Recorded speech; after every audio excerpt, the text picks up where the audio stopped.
요 문제 오늘 푸는 문제 중에서 가장 논리력이 필요한 문제예요. 우리가 잘 생각해야 되는 얘기인데 뒤쪽은 쭉 계산이니까 좀 부지런히 갈 거고요. 요 내용은 좀 생각하면서 가겠습니다. 다음 수 중 서로 다른 세 수를 뽑아 5개의 수 중에 하나, 둘, 세 개를 뽑을 거예요. 그래서 곱한 결과 중 그럼 뭐 이렇게 세 개 뽑아 곱할 수도 있고 이렇게 곱할 수도 있고 뭐 띄엄띄엄띄엄 곱할 수도 있고 여러 가지로 곱할 수 있을 텐데 그러한 곱한 결과 중 세 수의 곱이 가장 큰 수와 가장 작은 수의 차를 구하라 이렇게 물어봤습니다. 그럼 우리가 먼저 생각해 볼게요. 어떤 수가 크다는 얘기는 뭘까? 크다는 얘기는 0을 기준으로 해서 만약에 크고 싶어. 그러면 오른쪽으로 조금 온 것보다는 많이 온 게 큽니다. 이 얘기를 이제 우리가 배운 내용으로 생각해 보면 크려면 어차피 플러스인 것들 중에서 절대값 0으로부터의 거리가 멀수록 큰 거야. 이해되시겠죠? 그럼 어떤 수가 가장 작고 싶어. 그 얘기는 왼쪽으로 많이 떨어질수록 작은 수겠죠. 왼쪽으로 많이 떨어진다는 얘기는 절대값이 클수록 뭐가 되는 거예요? 더 작아지는 겁니다. 그러니까 인생 뭐 있어 도 아니면 뭐지 막 이런 얘기 있잖아요. 그죠? 그럴 때 우리가 한마디로 뭐냐면 어떤 수가 제일 크려고 하든 제일 작으려고 하든 결국 절대값이 커야지 제일 크든 작든 할 수 있다는 얘기예요. 이해할 수 있겠죠?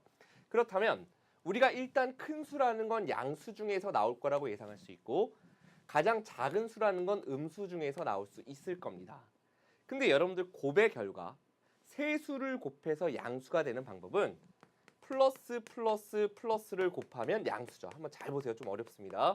이렇게 곱하면 양수입니다. 아니면 플러스 하나에다가 마이너스 2개, 음수가 2번, 짝수번 곱해지면 그 결과는 플러스가 될 수 있어. 맞죠? 이렇게 생각할 수 있네요. 그럼 이 내용을 가지고서 가장 크게 나올 수 있는 경우를 생각해 보면 결국 양수만 3개를 뽑아서 곱하면 되는데 이렇게 양수는 3개가 있으니까 이렇게 셋을 직접 곱해 봤더니 2 곱하기 3분의 1 곱하기 그 다음에 4 이렇게 되겠죠. 그랬더니 이 결과는 3분의 8이 될 겁니다. 근데 양수가 되는 경우 중에서 이것만 있는 게 아니라 이런 경우도 있다라고 했으니까 음수가 2번쯤은 들어갈 수 있다는 얘기야. 음수가 2번. 그리고 양수 하나 들어가면 된다는 얘기예요. 근데 우리가 절대값이 클수록 크다라고 했으니까 큰 녀석들끼리 뽑아보는 거예요. 뭐가?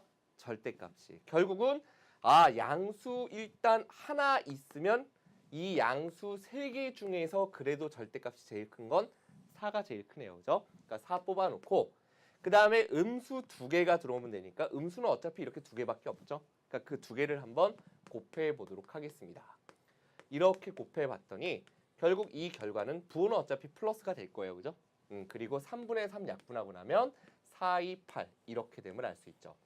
둘을 비교해 봤더니 3분의 8보다는 8이 훨씬 크니까 결국 우리가 가장 큰 수는 얼마라는 걸 알 수 있냐면 가장 큰 수는 바로 8이다라는 걸 여러분들이 구할 수 있다는 얘기예요. 됐죠?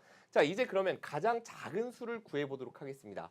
가장 작은 수는 당연히 뭐 중에서 나올 거다?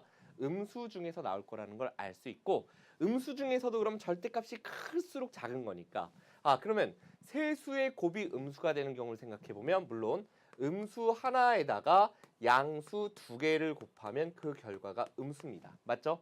또는 음수끼리만 3번 곱하면 음수가 될 수 있어요. 근데 지금 문제에 주어진 수는 5개의 수 중에 음수가 2개뿐이 없잖아. 그죠? 그러니까 요 경우는 나올 수가 없고 결국 음수 하나에 양수 2개를 뽑아 곱했을 때입니다. 그런 것들 중에서 그러면 절대값이 큰 것끼리 뽑아서 곱하면 가장 작아지겠죠. 그죠? 그러니까 음수 2개 중에 3분의 2보다는 3이 절대값이 크니까 마이너스 3의 절대값은 3이 크니까 마이너스 3 뽑아볼 거고요. 양수 2를 뽑아 곱할 건데 2하고 3분의 1, 4 중에서는 3분의 1의 절대값이 제일 작고 2하고 4가 그래도 둘이 크죠. 그러니까 2하고 4를 이렇게 곱해주시면 그 결과가 마이너스 6 곱하기 4니까 마이너스 24 이렇게 가장 작은 수가 마이너스 24가 됨을 알 수 있다는 얘기예요. 이 내용을 이해하는 게 여러분들이 좀 많이 어렵습니다. 아셨죠? 책 뒤에 보면 해답이 있는데 해답 보고 여러분들이 좀 이해하기가 어려워요. 그래서 왜 그런지 여러분들께 잘 설명을 드렸으니까 반복해서 한번 들어보시면 좋을 것 같아요. 나중에. 그럼 이제 가장 큰 수와 가장 작은 수 구했으니까 그들의 차를 구하라 그랬죠. 차라는 건 양수로 얘기해야 되니까 큰 수에서 작은 수 빼면 되겠네요. 절대값 씌우지 않더라도 결국 8 빼기 마이너스 24, 8 빼기 마이너스 24 계산해 보시면 덧셈으로 고치면서 뒤에 오는 수의 보호 바뀌니까 결국 32. 이것이 바로 뭐가 된다? 우리가 구하고자 하는 가장 큰 수와 가장 작은 수의 차가 된다라는 걸 알 수 있습니다. 됐죠? 이 문제 푸는데 선생님이 시간을 잘 모르겠지만 한 4, 5분 지났을까요, 여러분들? 예, 시간 투자가 많이 되는 문제는 그만큼 어렵고 중요한 문제라는 얘기입니다. 자, 이제